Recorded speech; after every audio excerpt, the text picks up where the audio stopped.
আসসালামু আলাইকুম।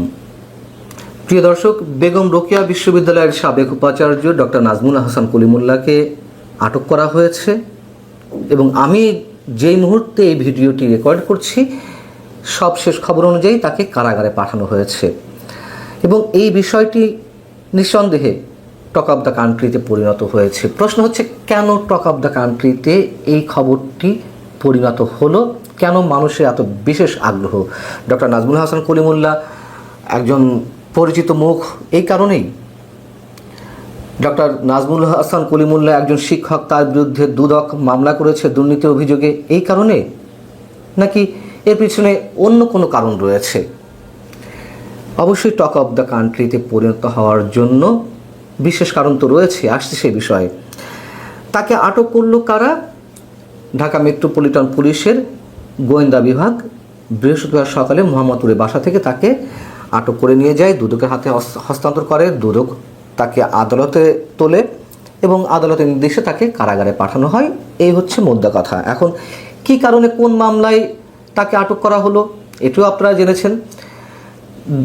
2025 সাল অর্থাৎ চলতি বছরের 18 জুন তার বিরুদ্ধে বেগম রোকেয়া বিশ্ববিদ্যালয়ে উপাচার্য থাকাকালীন অর্থ আত্মসাতের অভিযোগে তার বিরুদ্ধে একটি মামলা হয়েছে, তিনি সহ আরও 5 জনের বিরুদ্ধে। এবং দুদক যে ধারায় মামলাটি করেছে সেটি আমি যতদূর জানি নন বেইলেবল, অতএব তার জামিন সহজে হবে না এমনটি ধরে নেওয়া যেতে পারে। কথা হচ্ছে, এ ধরনের অভিযোগ যাদের বিরুদ্ধে থাকবে প্রমাণ সাপেক্ষে যে কারোর বিরুদ্ধেই প্রচলিত আইনে অবশ্যই সরকার যে কোনো ব্যবস্থা গ্রহণ করতে পারে আইন মোতাবেক। কিন্তু বাস্তবতা হচ্ছে, মানুষের মধ্যে এমন একটা ধারণা বদ্ধমূল হয়েছে যে অন্তর্বর্তী সরকারের বিরুদ্ধে যারা কথা বলছেন, অন্তর্বর্তী সরকারের বিভিন্ন বিতর্কিত কর্মকাণ্ড কিংবা অপকর্মের বিরুদ্ধে যারা সোচ্চার, তাদের মধ্যে ডক্টর নাজমুল হাসান কলিমুল্লাহ একজন। এই কারণে তার বিরুদ্ধে তাকে নাজেহাল করার জন্য অথবা ষড়যন্ত্রমূলকভাবে মামলা করা হয়েছে, মুখ বন্ধ করার জন্য তার উপরে খড়গ নামানো হয়েছে। এটা পাবলিক পারসেপশন, এটা মানুষের মধ্যে প্রতিষ্ঠিত হয়েছে। কিন্তু অভিযুক্ত থাকতেই পারে। ডক্টর নাজমুল হাসান কলিমুল্লাহ নিশ্চয়ই ফেরেশতা না হয়, তিনি ফেরেশতা নন অথবা আমরাও ফেরেশতা নই, অভিযোগ উঠতেই পারে। কিন্তু মানুষের মধ্যে কেন এই ধারণাটি প্রতিষ্ঠিত হলো? কেন এই খবরটি টক অফ দ্য কান্ট্রিতে পরিণত হলো? বিষয়টি হচ্ছে যে তার বিরুদ্ধে মামলা হলো কবে? 18 জুন, বর্তমান সরকার ক্ষমতায় আসার প্রায় 9-10 মাস পরে। অভিযোগটি কবে? অভিযোগ আরও আগে, প্রায় 3-4 বছর আগে আওয়ামী লীগ সরকারের সময়। আওয়ামী লীগ সরকারের সময় এই একই বিশ্ববিদ্যালয়ের ক্ষেত্রে তার বিরুদ্ধে হয়তো আরও 2-1টি মামলা হয়েছে, সেগুলো তিনি ফেস করেছিলেন।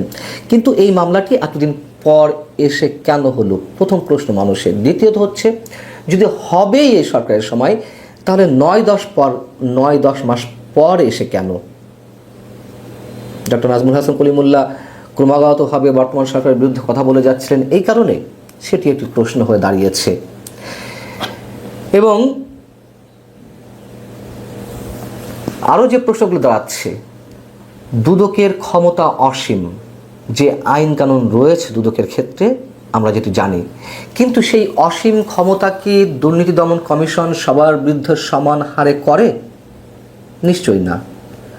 আবার কারো কারো বিরুদ্ধে মামলা করলেও তাদের অ্যাকশনটি কি সমান হয়? নিশ্চয়ই না। আমরা সবাই জানি দুর্নীতি দমন কমিশন, দুদক একটি রাজনৈতিক হাতিয়ারে পরিণত হয়েছে। যখন যে দল ক্ষমতায় থাকে বা যে গোষ্ঠী ক্ষমতায় থাকে, তখন বিরোধী মতকে দমন করার জন্য অথবা বিরোধী দলের নেতাকর্মীদের নাজেহাল করার জন্য দুদককে সরকার ব্যবহার করে থাকে এবং সেই ধরনের অভিযোগ বর্তমান সরকারের বিরুদ্ধেও রয়েছে। পার্থক্যটা হচ্ছে এই যে, বর্তমান সরকারের তো নির্দলীয় নিরপেক্ষ থাকার কথা, তারা সেটি পারছে কিনা? পারছে না। বর্তমান সরকার যে একটা রাজনৈতিক প্রতিপক্ষ হিসেবে কাজ করছে, সেটি তো ট্রান্সপারেন্সি ইন্টারন্যাশনাল বাংলাদেশ, টিআইবিও তাদের কথাবার্তা এরকমটা বলছে, অথবা ব্রিটিশ সাংবাদিক ডেভিড বার্গম্যান তিনিও তার বিভিন্ন লেখায় এই কথাটি তুলে ধরছেন। টিআইবি গত 4 আগস্ট বর্তমান সরকারের 1 বছর পূর্তি বা অভ্যুত্থানের 1 বছর পূর্তি হিসেবে যেই প্রতিবেদনটি আমাদের সামনে তুলে ধরলো, তাতে কি বলা হয়েছে? তাতে বলা হয়েছে অন্তর্বর্তী সরকারের সময় ভিন্ন প্রক্রিয়ায় ও ভিন্ন উপায়ে গণমাধ্যমের স্বাধীনতা খর্ব করা হচ্ছে বা হয়েছে। গণমাধ্যম কার্যালয়গুলোতে মব তৈরি করে আতঙ্ক সৃষ্টি করা হচ্ছে। সাংবাদিক, লেখক ও মানবাধিকার কর্মীদের উপর হয়রানি ঘটনা অব্যাহত রয়েছে, তাদের উপরে হামলা করা হচ্ছে। এসব কারণেই মানুষের মধ্যে ডক্টর নাজমুল হাসান কলিমুল্লাহকে আটকের বিষয়ে এবং তাকে কারাগারে পাঠানোর বিষয়ে এই ধারণাটাই মানুষের মধ্যে প্রতিষ্ঠিত হয়েছে যে রাজনৈতিক প্রতিহিংসা থেকে তার উপরে এই খড়গ নামানো হয়েছে। ডক্টর নাজমুল হাসান কলিমুল্লাহ আওয়ামী লীগ সরকারের শেষ সময়ের দিকেও সোচ্চার ছিলেন আওয়ামী লীগের বিভিন্ন অপকর্মের বিরুদ্ধে, বিতর্কিত কর্মকাণ্ডগুলোর বিরুদ্ধে। অন্তত যে কজন মানুষ কথা বলেছেন সেই সময়, তিনি তাদের মধ্যে একজন। এটাও চরম সত্য কথা। এবং তখন আমরা হাতে গোনা কিছু মানুষ যখন কথা বলেছি, আমাদেরকে বিএনপি জামাতের দালাল হিসেবে ট্যাগ দেওয়া হয়েছিল। এখন আবার যারা আমরা কথা বলছি তাদেরকে ঠিক একইভাবে ফ্যাসিবাদের দোসর হিসেবে ট্যাগ দেওয়া হচ্ছে। সরকারের পক্ষ থেকে দাবি করা হচ্ছে যে এই সময়টি হচ্ছে সর্বকালের সেরা সময়, যখন মানুষ মুক্ত কণ্ঠে কথা বলতে পারছে সরকারের বিরুদ্ধে। যে কেউ যে কোনো স্থানে যে কোনো মাধ্যমে কথা বলতে পারে, সরকার বাধা হয়ে দাঁড়াবে না। এই কি তার নমুনা? যদি তাই হয়ে থাকে, public perception doctor Nazmul Hasan কলিমুল্লাহর বিষয়ে যেটি প্রতিষ্ঠিত হয়েছে, এক্ষেত্রে একটি উদাহরণ উল্লেখ না করলেই নয়। গত কয়েকদিন আগে আমরা দেখলাম যে জনকণ্ঠ অফিস ভবন দখল করে নেওয়া হলো। কী কারণে?